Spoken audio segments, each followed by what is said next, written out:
Okay, so if your automation setup feels a bit chaotic, maybe like different teams using totally different tools for testing, RPA, performance, everything in its own little box, well, you're definitely not alone. It's like total fragmentation. So today we're going to dig into something our sources point to as a potential fix, ZAPTEST. They call it the Unified Automation Hub.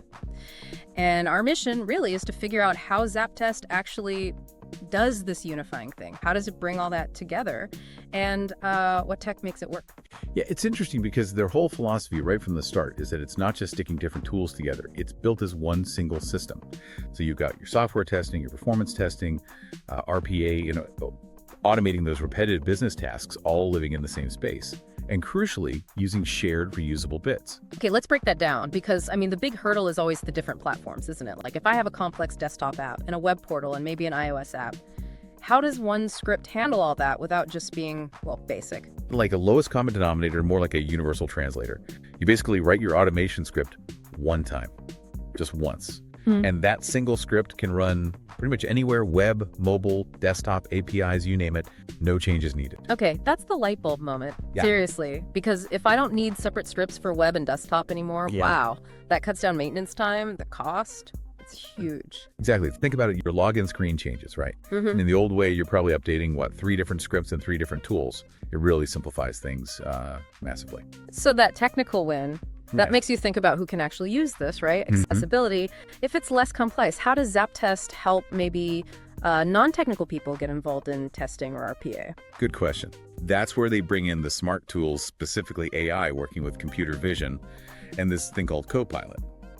These tools let the system see and interact with any interface just like a person would. So your business experts, the ones who really know the process but aren't coders, they can basically show the system what to do, and it builds the automation. Right, making it more visual, less code heavy. And the sources mentioned something called Plan Studio. What's that piece? Plan Studio.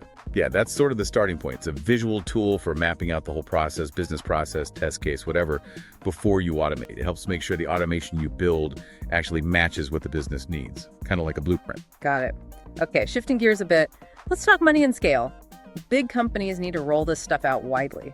How do they avoid getting hit with, surprise license fees every time a new team wants to automate something? That can get out of control fast. Yeah, that's a huge factor for businesses. ZAPTEST tackled this with a pretty different model, unlimited enterprise licenses. And they bundle in expert support too. So the cost becomes predictable. Your CIO isn't losing sleep wondering about the bill when another project spins up. You avoid those runaway costs you mentioned. And that predictability, it ties back to control, doesn't it? Standardization. The sources talk about governance, reusability, playbooks, auditability, all built in. Sounds like setting up a center of excellence. Precisely. Yeah. It's basically the central command for automation. It makes sure everyone's using the same rules, the same reusable parts, keeping track of everything. It stops automation from becoming this wild west of different tools that don't work together. It makes automation a reliable, shared thing the whole organization can scale up. So wrapping this up for you listening, we've seen how ZAPTEST tries to pull together all those separate automation streams, testing, RPA, the works into one system. And maybe a final thought to leave you with. If these platforms are getting so smart with AI, computer vision, Copilot, so smart that non-technical folks can really contribute meaningfully to building automation, well, what does that mean for the future role of the specialized developer or tester? How does that traditional team definition change when automation becomes more, democratized? Something to ponder.